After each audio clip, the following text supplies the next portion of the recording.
Le marché du pétrole au 4e trimestre 2022, les perspectives du marché pétrolier au 1er trimestre 2023, le comportement des brutes congolais sur le marché international et la fixation des prix des hydrocarbures, tels sont les points essentiels qui ont meublé les travaux de la réunion de fixation des prix fiscaux des brutes commercialisées en République du Congo au titre du 4e trimestre de l'année écoulée.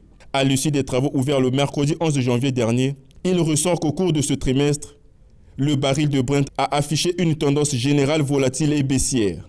Ouvrant le trimestre à 88,86 $ par baril, il a clôturé à 81,325 $ par baril, atteignant un maximum de 101,715 $ par baril le 7 novembre pour une moyenne trimestrielle de 88,87 $ par baril, en baisse de 11,96 $ par baril par rapport au trimestre précédent.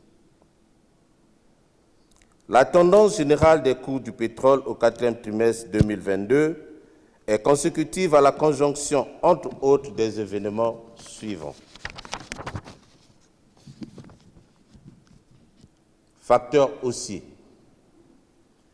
La décision le 5 octobre 2022 de l'OPEP+, de réduire les objectifs de production de 2 millions de barils par jour, la plus grande réduction depuis 2020. Le fonctionnement à des niveaux plus élevés que d'habitude des raffineries aux États-Unis.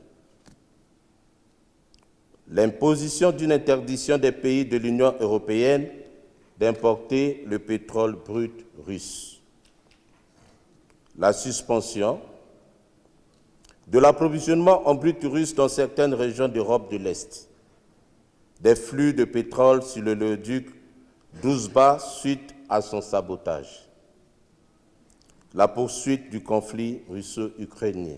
Les restrictions imposées sur le brut russe par le G7 en adaptant récemment un plafond de 60 $ de baril à partir du 1er février 2023 pour les pays constituants à acheter le pétrole russe Maître Geno Mélange, brut fortement commercialisé au Congo dans une situation de compétition ardue avec une dénote significative. La réunion des prix du 4e trimestre, laquelle les rideaux sont tombés ce vendredi 13 janvier, revêt d'une importance capitale à la fois pour les compagnies pétrolières et l'État congolais. Cette réunion revêt presque un caractère familial et chaleureux, avec toutefois un objectif commun, celui de la meilleure valorisation financière des productions des compagnies pétrolières, mais également de meilleures recettes pour le budget de l'État.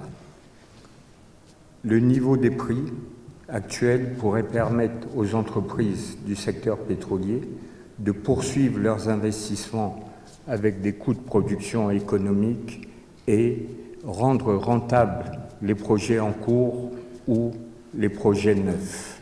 Le Congo, avec son ambition de diversifier les ressources de revenus dans le domaine pétrolier et gazier, mettra à jour son premier projet du gaz liquéfié à partir du 3e trimestre de l'année en cours. Une autre ambition pour ce pays producteur du pétrole en cette année est la production de 300 000 barils par jour.